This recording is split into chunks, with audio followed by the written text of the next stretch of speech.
It's 12:39 a.m. in Auburn, California, and you're listening to Night Call.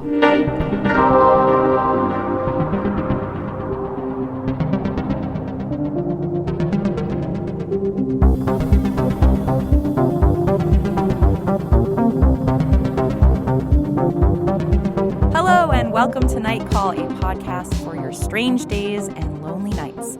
In Los Angeles, I'm Tess Lynch with Molly Lambert. And over in New York, we have Emily Yoshida. Well, hey, guys. Hey, Night Call. This is going to sound really weird, but I have a private wood shop, mostly as a hobby. I do some side work. I've been doing it for years. This friend of mine this weekend introduced me to a friend of hers who had a job they wanted done over in a suburb of the city near where we live. Back in, I think it was 2014, there was this horrible crime. It was like a murder scene, literally, where a person was killed and some other people were injured. And it was really bloody. And they've had no ability to, sell or rent the property since then. And people go in there and sneak in there sometimes, mostly kids and stuff. Anyway, this young woman, she has a piece of wood that she and a couple of her friends pried this piece of wood out from where all the bad things happened. It's a nice, big, heavy piece of wood that has some weird discoloration on it. They wanted to know if I would make them a Ouija board and a planchette out of it. I guess my question is, if you were in my position, would you just say, stop overthinking this and go ahead and take the job? Because I could definitely use the cash. And it does sound like kind of a cool project. Or would you be thinking, why on earth? We have an update about the Murderboard. First, the original board was too narrow to make a proper rectangular spirit board out of, so I had to cut 2 equal-length pieces from sections of the board with the stains on it, as the young women requested. A third, smaller portion with some staining on it was cut to make the planchette. Okay, so that's the less spooky part of this update. Okay, so also we have pictures to post of the board. Ladies, as promised, part 2 of the update. The board is done with all carving, sanding, and contouring. Ink work has begun for most of the letters and numbers and one of the requested art pieces. The only really weird thing that happened took place Friday night. My neighbor Mark was over and we were in the kitchen talking about the board. While we're talking, all of a sudden we both heard this loud sound. The only way I can describe it is like the sudden burst of wings of a lot of birds. I swear it sounded like it came from downstairs in the shop. Mark said he thought the sound came from outside, but the window was closed. Like an idiot, I grabbed a baseball bat and went down the stairs, creeping and peeking around corners like the guy in a horror movie that you just know is going to be the next one to die. I got down there and saw nothing. If both of us hadn't heard it, I might have written it off as me going batty and hearing things. As to the dreams you mentioned, it's really only just the one dream, but I've had it at least 5 or 6 times. In the dream, I'm in a house, but it's not my house. The murder board is there and it's completely finished and beautiful, but it's grown gigantic, so it's the size of the entire wall of the room I'm in. I somehow know there's supposed to be a door there and I need to go through it, but the murder board has no door in it, and I'm frantically trying to find a way to get wherever it is I'm supposed to go, but I can't. In one of the dreams, the ink on the board was running down across it. Then I wake up.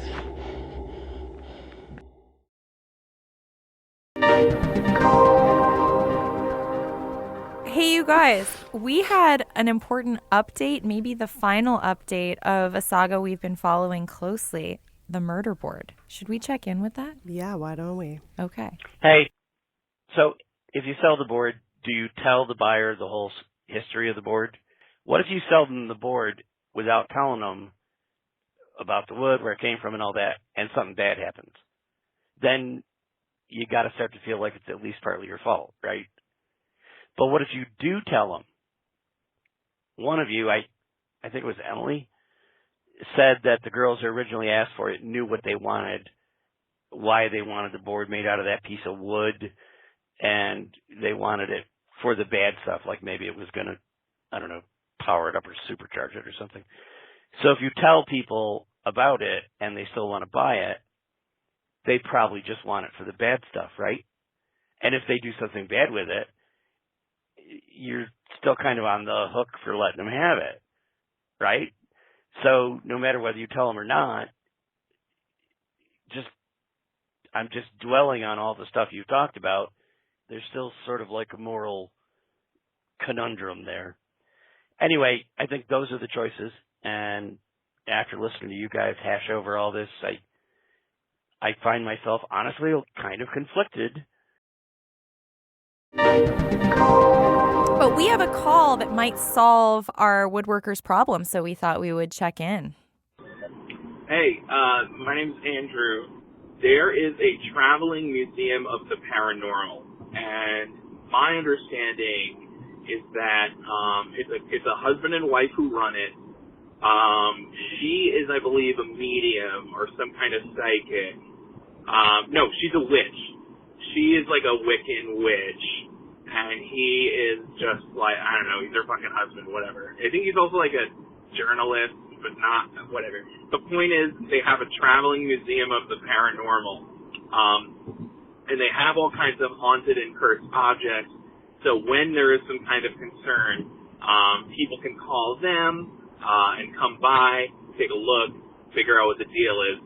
So I think that if they were willing to, like swing by and potentially pony up a little, that the Traveling Museum of the Paranormal would be a great home for the Murderboard. So I just wanted to throw that out there. I had heard about the Traveling Museum of the Paranormal from another podcast I went on called Bizarre States. I think they had done something with them, but seems like a great idea. Seems like a possible. I think it solves it. I think that's like this was all meant to be, because that would be the perfect ending to this story. Yeah. Yeah, this also seems like the more wholesome of the paranormal museums. I looked into some of them. There are a bunch of like that Black Mirror episode, The Black Museum, with the creepy artifacts. There are a bunch of museums like that, it turns out. One of them is here. It's called the Museum of Death. And We've talked about that. Sucks. Yeah. But there's one in Las Vegas also that's like a museum of the haunted, and it has apparently the world's most haunted box. The guy who runs that museum is a real like Mystery the Pickup Artist kind of looking magician guy who's like... Well, he's Vegas. Yeah, very Vegas. And he like brought Post Malone there on a tour, and Post Malone touched it. And then he had like almost a car accident, the plane accident. Don't touch haunted boxes. Don't touch a haunted box. Give them to the traveling museums instead. Let the professionals handle it. What do you think? I don't know.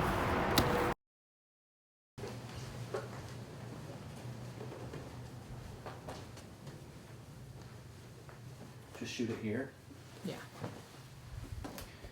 Okay, let me grab a knife. This started, we first got an email from him last Monday. So this whole process has taken a week. Unbeknownst to us, all of this stuff has happened through October. He first was contacted in like late November, started making this in October, and all throughout the course of constructing this piece, he has had nothing but problems. And frankly, almost destroyed this, but we convinced him not to destroy it. This is what's inside. Chris, let me get a look at this box here. Here, I can... You're going to be able to blur it out. I'll blur it out.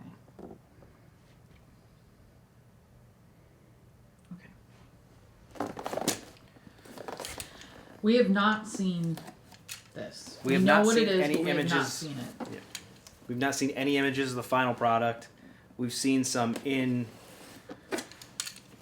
process photos from the guy's wood shop, but we haven't actually seen the finished product. Apparently, the women who host the podcast have seen it, and they said it's beautiful. And that it's a shame that he was going to destroy it.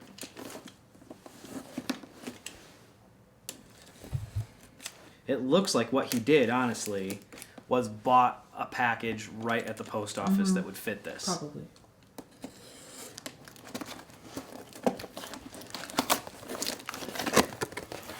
Ooh. Oh my god. Yeah, he commissioned a velvet bag for it.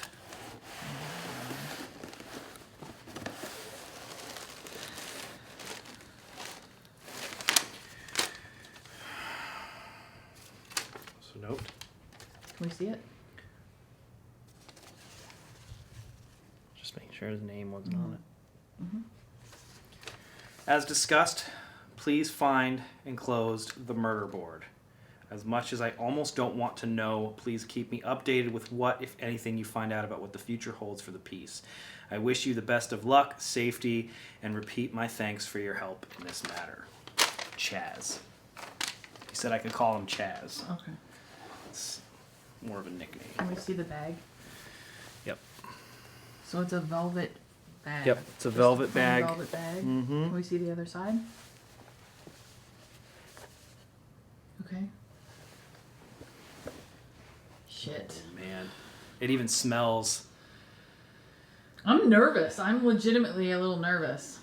It even smells new, because he just finished it like 2 weeks ago. First of all, before you say anything else, I have a burning sensation in the back of my throat.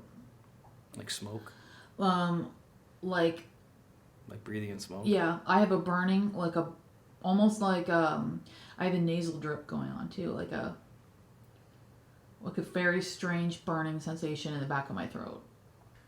A week ago, I was contacted by a man who said he was told to contact us by a caller to the Night Call podcast in regards to this piece. He's a woodworker who was contacted by two women who said, "We want to commission you to build a spirit board." They paid the deposit and told him, "It doesn't matter, we have our own wood that we want you to make this out of. It's special wood." Well, they showed up and they gave him this large plank of wood and told him they had pulled it out of a murder site that had occurred in 2013, one of the area's most brutal murders. What happened was a man and his fiancée, his pregnant fiancée, were asleep when two men in ski masks came into their house, drugged them down to the basement, bound them up, raped her, stabbed him to death, and then they stabbed her and thought she had died. And then they draped them in a blanket, doused them with lighter fluid, and set a fire in the house. She had just been playing dead and was able to escape. And she was fine. She had the baby fine. But it was a huge deal. Like, the one guy got, I think, 40 years to life. The other guy got 25 to life or something. Horrible, horrible. And these women went into the house that was condemned and pried up one of the bloody pieces of wood, bloody planks of wood, and had him make this board. During the process, the board fought him the whole time. It wouldn't glaze properly. It wouldn't set properly. When he finally got it to work, he said he would come downstairs and the planchette would constantly be on the number 4. He doesn't know what that means. He said a strange flapping noise he kept hearing coming from the board or the area where the board was. And then his wife came down with a very strange permanent vertigo and had CT scans and all kinds of stuff, and they can't figure out what the problem is, which is what led him to finally send this to us. This literally just arrived. We've not seen what it looks like. We've only seen in-process photos, but the story alone is super, super gnarly. And I have a thought about the noises he's hearing, which sound quite a bit to me like the sound of lapping flames. And vertigo is something people experience. I mean, they get really dizzy when they're experiencing high blood loss. Mm-hmm. And I didn't say this to him. I mean, I'll tell him eventually, but I didn't want to worry him more because he is very upset, very concerned. So that's what this is. And the people on the podcast named it the Murderboard. 2 things. Well, 3 things just before you open it. One, halfway through that, I got hit with a wall of basement smell, like a mildew, like dusty basement smell, and the sensation in my throat went away, and now I have and I don't have any context for this, but very sharp, hot, white pain at the base of the left side of my neck, like right at the base of my neck. I'm just gonna say it for the sake of saying it. All right, let's see the murder board.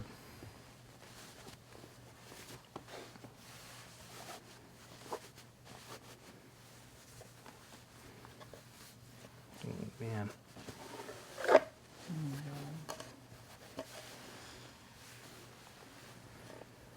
The dripping sensation is bad. Burning. Oh my god. Mm-hmm. And he said that when he received this wood, there was what looked like blood stains. You can on still it. see some of Oh them. He had to buff it out a lot. As you can see, the plank wasn't long enough, so he had to actually force 2 planks together and then make pegs.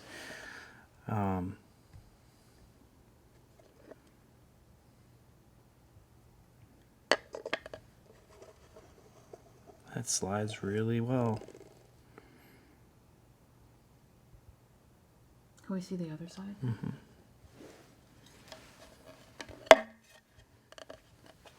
Wow, that looks Still like a has like hinge. an old bracket, yeah. I don't think they were floorboards. I think he said it was to like a shelf or something. I actually feel like we should put it back in the bag and in the box for the night. Yeah. I don't think we should ever leave it out of the bag. You can see some of the stain, the red stain there. There's some here still. Oh yeah, right there. They would have been a lot darker before he sanded them too. Mm-hmm.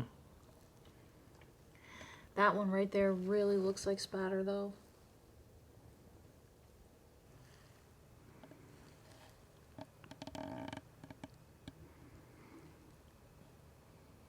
It's very interesting.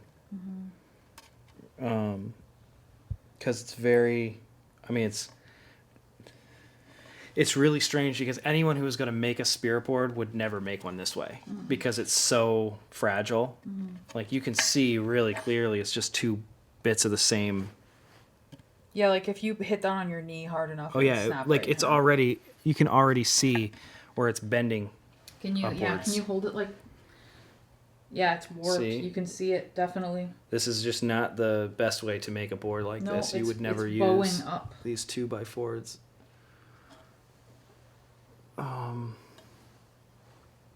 Yeah, the fact that it still has like a hinge mark on the back. It's really spooky.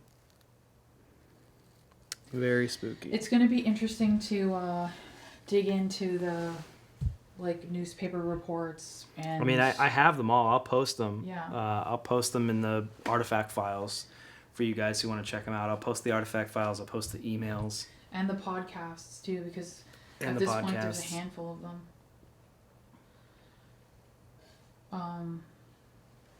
I also have a pain in my right side back, like right kind of to the back of my hip, if that makes sense. I think that's actually another artifact just showing up. Oh my god. Yeah. The people on the podcast told him to destroy it. At least one of the hosts did. Somebody else called in and said, contact Greg and Dana, the Traveling Museum of the Paranormal and the Occult, because they deal with this stuff all the time. So I told him, don't destroy it, send it to us. He was very concerned with us taking on the responsibility. He felt very guilty about what he had done and having made it. He felt very guilty about it. But we emailed for about a week and showed up today. So we'll see. I don't know. At the end of the day, somebody commissioning this is super fucked up. Yeah. Yeah, the murderers are still alive. The house is still there. The house is clearly. still there, but condemned because of the fire and everything. No one's lived there as far as I know. And obviously it's become a spot where people, sneak in to go see the murder house. Yeah. It's still very fresh. Because when he originally told me, I thought, oh, well, it's a house that's been legend in a town. Yeah. We've been in tons of them. I mean, Yeah. most places that are haunted have had some tragic thing happen in them. I didn't realize it was only 5 years ago, Yeah. which makes it even more Creepy. upsetting. This guy, by the way, not a believer.